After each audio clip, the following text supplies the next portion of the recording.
How are we doing today, guys? Today we're going to be talking about the squat.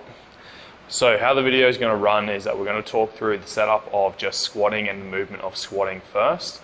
From there we're going to be talking through the specific cues around the back squat, front squat, overhead squat, and all that will be linked down below in terms of where it is in the time of the video. So talking about squatting. First priority when we're talking about squatting, regardless of what type of squat we're talking about, is to stack the load over the center of the foot and keep our body stacked evenly, both in front and behind that bar, so that we can maintain equal pressure vertically. Because our bar path, ideally, regardless of whether we're talking a front or back or an overhead squat, is ideally going to be as vertical or as straight lined as possible.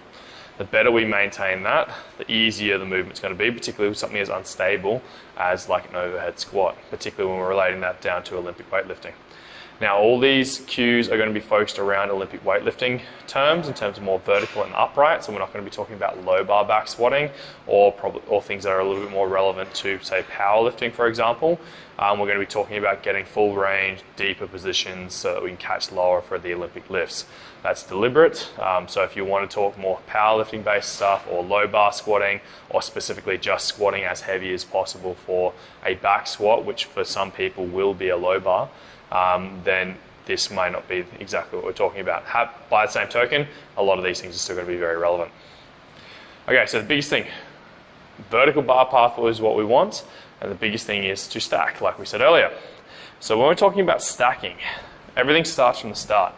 So when we're setting ourselves up, we want to be thinking about creating a stack underneath the weight. Now the weight's either going to be back racked here up on the trap, it's going to be sitting on the front of the shoulder in front of the neck, or it's going to be sitting over the top of the center of the head when we're talking about the overhead squat. So our focal point needs to be about centering that rib cage underneath that load first. So if we're talking about a back squat, we want to be creating flexion, because this allows us to shift the center of our rib cage posteriorly and create compression through the midline, which is going to allow us to sit underneath the bar itself. Too many people sit retracted. This means the rib cage sits forwards, which means you have to tip forwards to center the weight over your rib cage, which means you're more likely to be onto your toes, particularly when you're down the bottom of the rep. So what we want to be thinking about is creating flexion to stack the rib cage underneath, so that way we can keep it on top of the hips and not have to tip forwards. From there, we want to be thinking about creating a stack with the hips right from the start, which means that you want to be tucked under, or not necessarily tucked under, so I'm not talking about like really tucking under into that posterior sort of tilt, but we're talking about locking out the glutes and locking out the hips, so the hips are well and truly stacked underneath the rib cage to, again, allow flexion to happen, to allow the rib cage to be pulled down by the abdominals. From there, quads are locked out. We don't want the knees going soft, because if you're already in dorsiflexion or the knees are already bent, it means your ankle is already running out of space to move forward. So a lot of people who have ankle range of motion issues, a lot of the time they start and they're already in dorsiflexion, or where they've got that shin bone pulling forwards. This means that you have no space to continue going forwards. If I'm here, my end range is there. Whereas if I start with the vertical shin, I've got significantly more range of motion before I'm going to run out of space. So where you start makes a huge difference for how much space you're going to have as you get towards the end of the rep. So, in line with this, the other thing that we can also be thinking about is creating supination. So by supination, I mean pressure on the outside of your foot and creating rotation out. If we start there, it means that it gives us more ability to pronate and internally rotate through the hips down the bottom of the rep, which actually allows for more range of motion through the ankle. If I put all my weight down to the outside of my ankle and then try and externally rotate quite excessively, so I'm in this sort of position, you're going to find that you're going to run out of space relatively early. If I pronate, put pressure through the inside edge of my foot and let the knee still track over the toes, so I'm not caving in, I'm not creating a big cave in, but if I put pressure on the inside of my foot and then track forwards, I get significantly more range of motion over the top of my toes.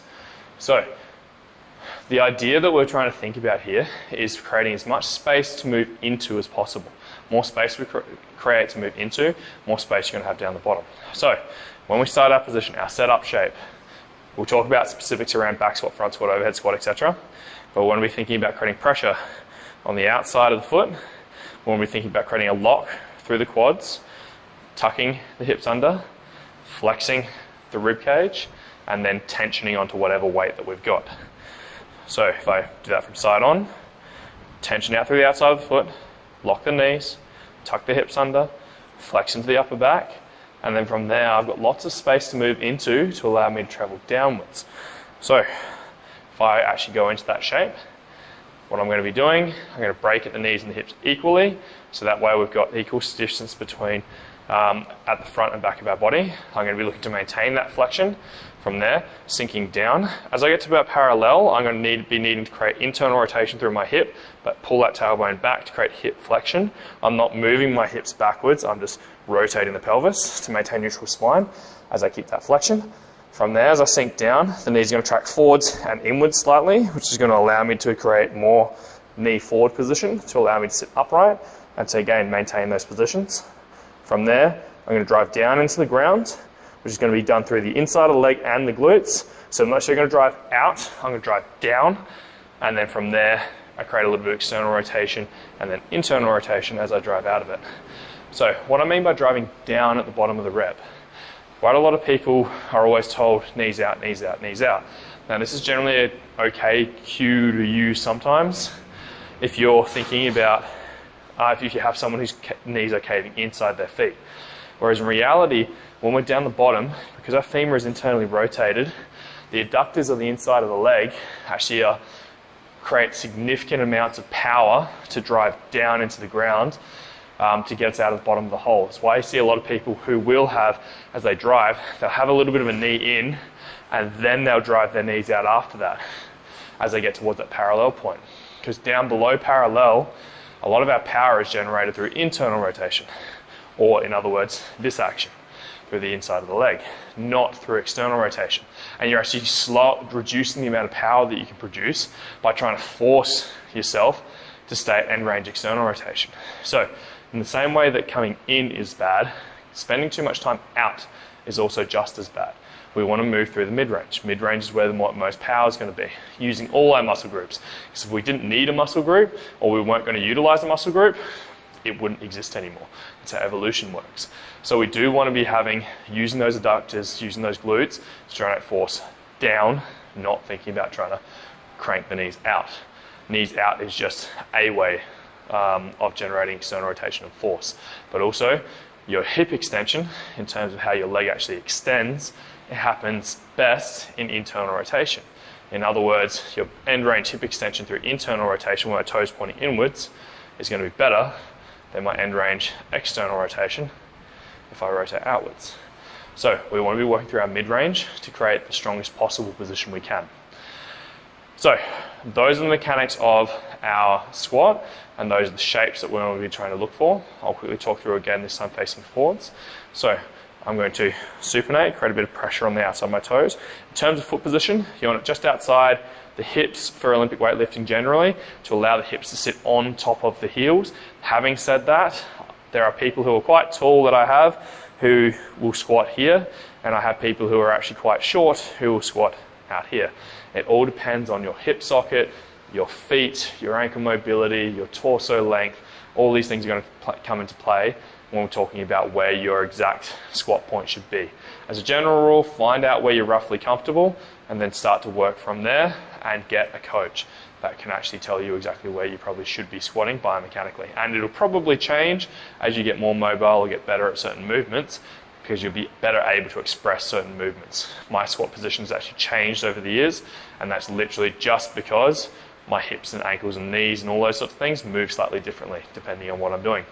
So for me, I sit slightly outside my hips. From there, my feet will sit forwards. Now try and get out of the habit of sitting here with the toes out.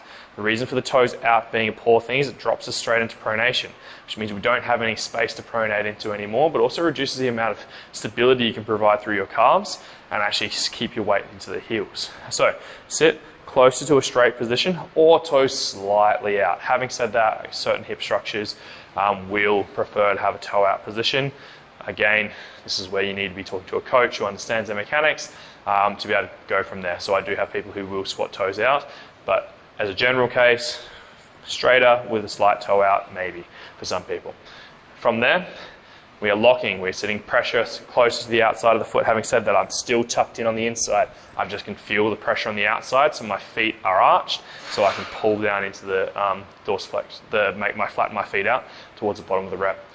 From there, locking knees, locking hips, rib cage is pulled down, flexing through my upper back. From there, I'm going to squat down, I'm going to break at the knees and the hips. From there, I'm going to pull myself downwards. My knees are going to be tracking inwards, so I can definitely create more outwards, but I don't want to be there.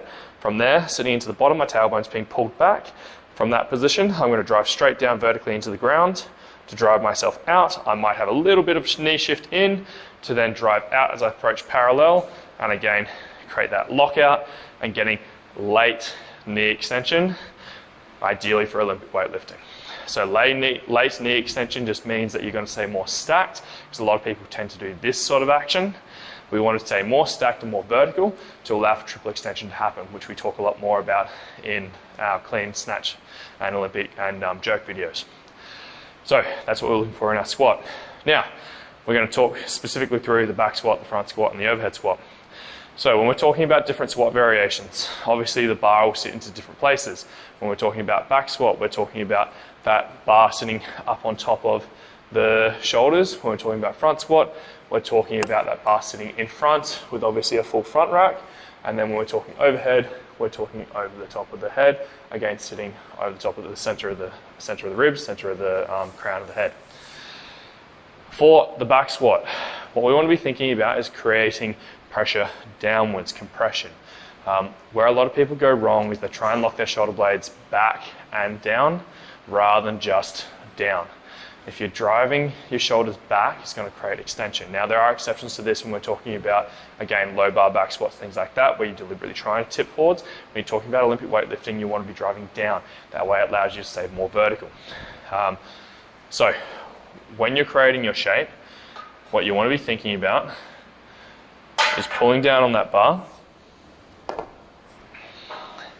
So what I'm going to do is I'm going to rack underneath that bar. I'm going to get that bar sitting just below my C7. So the C7 is that bump on your neck, which most people will feel. Don't rest it on that, it'll hurt and it won't be comfortable. I'm going to rest it on my traps. From there, I'm going to be trying to pull down on that bar with my elbow tracking down my spine, maybe fractionally backwards, but not cranked back, because that's going to, again, tip us forwards. We want to be driving down on that bar. In terms of hand width, dependent on shoulder mobility and size of the person, narrower is generally better, and probably where most people are going to be sitting when they're doing a lot of the Olympic lighter class Olympic weightlifting and CrossFit based stuff. If you're a bigger person, you may want to go wider, but again, it depends on your shoulder range of motion and mobility. So you work that out as you feel, and again, listen to your coach. From there, I'm going to be deliberately creating a flex. Now, the flex is going to allow me to stay underneath that center of mass. So if we think about a line, if I'm sitting on my trap, if I'm sitting extended, my rib cage now is mostly on this side of the center of mass. If I flex, now my rib cage is stacked underneath that center of mass, and it gives me more space to actually rest that bar on my trap. So we want to be creating flexion, keeping that rib cage down the entire time. So if you're struggling with mobility through your shoulders and you can't get your hand on that bar, you may need to go wider to allow you to flex underneath that bar correctly. From there, we do all the other cues that we've just spoken about. So I'm going to demo that. So as I set in, for me, I tend to back squat about where my clean grip is. From there, I'm going to set underneath that bar. I'm going to get it onto my traps first. Get myself comfortable, make sure I'm balanced even on the bar. From there, I'm going to deliberately flex the rib cage, just get underneath it. And then from there, I'm going to pull the tailbone back just to neutralize my spine. From there, I'm going to stand. I'm going to deliberately make sure the elbows are pointing downwards. That way I can flex in harder and create that compression. From there, I'm going to center my mass over the center of the foot. Make sure I'm happy with it. Then from there, I'm going to break at the knees and hips, travel downwards, pull the tailbone back at the bottom, and drive my way back up, creating late knee extension. Same thing again.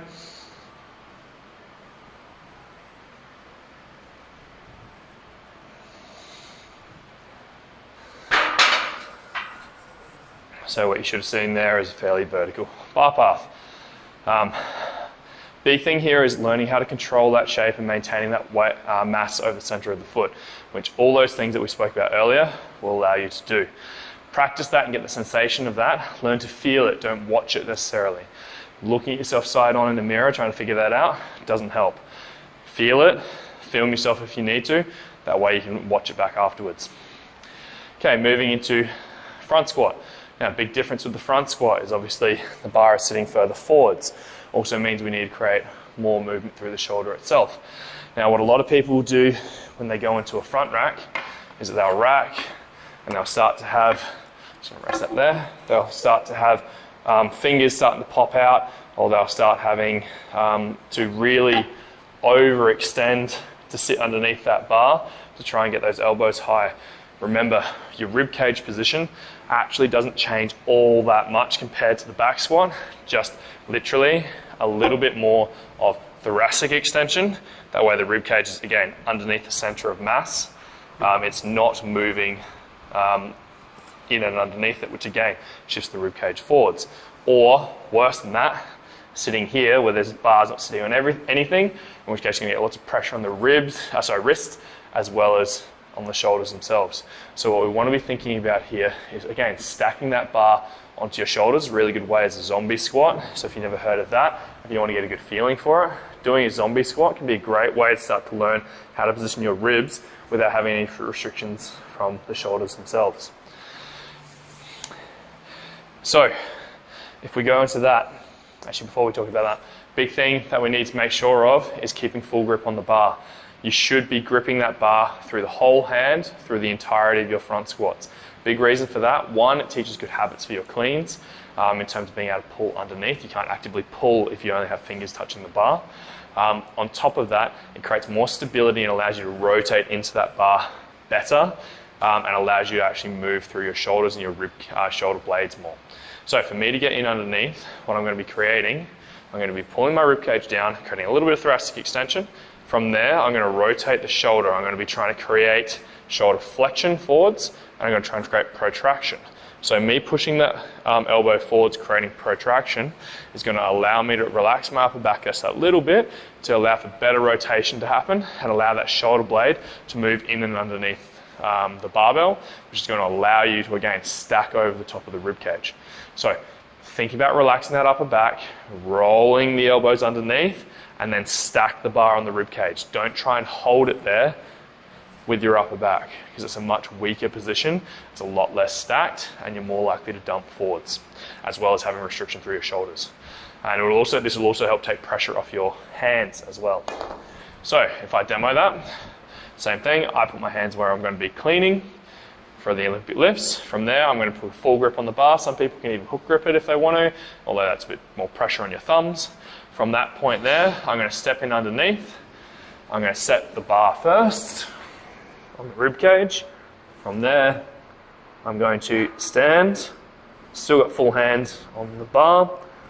From there, and you can hear my voice change a little bit as the bar's pressing into my neck, which is fine. I'm going to protract. I'm going to deliberately create my lockout and my tension. From there, thoracically extend slightly, just so that I can keep ribs underneath that bar. From there, down, tailbone pulls back, drive up, and there's no shifting through my arms at all.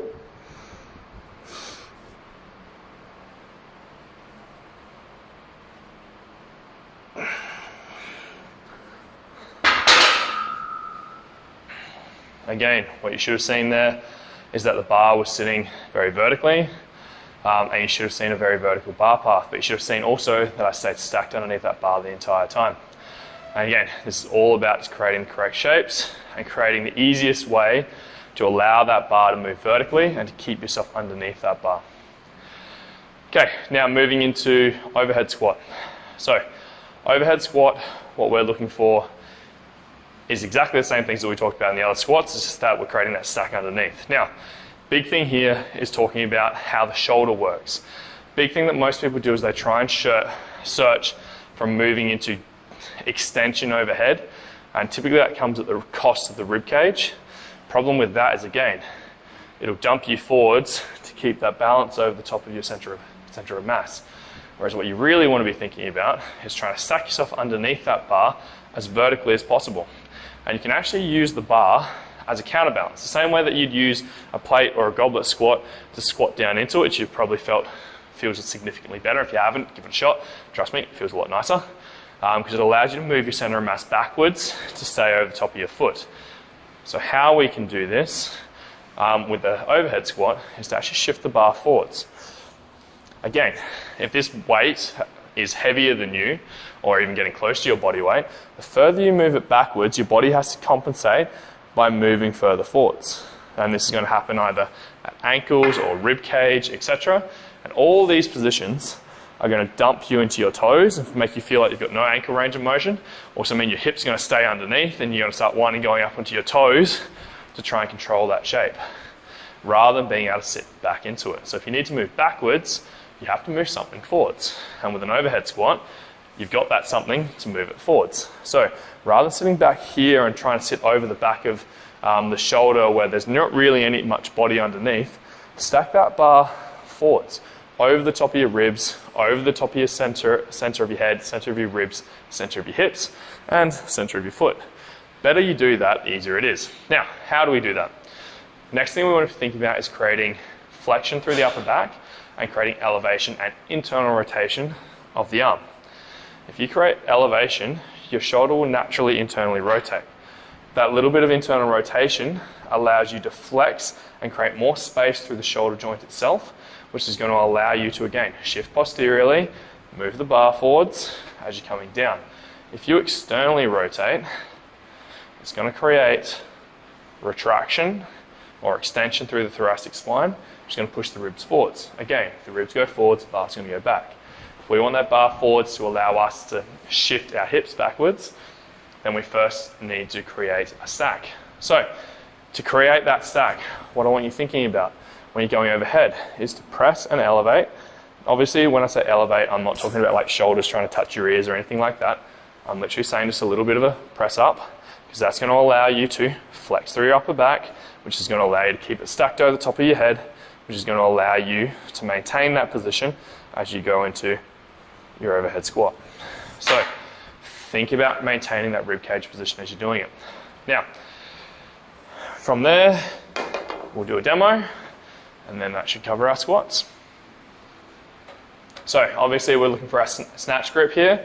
If you don't know your snatch grip, go watch our snatch video. But in general, go find a coach, because your snatch grip is dependent based off your torso length, limb length, also even things like how long your fingers are, things like that can all affect how well you can actually grip the bar in that wide grip position, but also the ratios that you go with. Someone who's tall doesn't necessarily have a wide grip if they've got short limbs and most of their height is in their torso. So don't assume that if you're tall you go wide, because that's not necessarily true. So go get a coach, find the actual exact point, or go watch our snatch video where we cover that basically, but honestly, best thing to do is go find a coach. From there, rack it up. So I'm just going to relax my hands wherever they feel comfortable. I'm going to back rack it onto my back. From there, I'm going to move my hands to my snatch position. From then, I'm going to use my legs just to drive that up. So I'm going to tuck the elbows underneath. From there, drive up. From there, I'm going to create flexion through my upper back, and I'm going to elevate through the shoulders. Breathe into that upper back. From there, I'm stacking, locking. From there, moving downwards. And driving back up. Tailbone is still pulled back at the bottom. Keep elevated.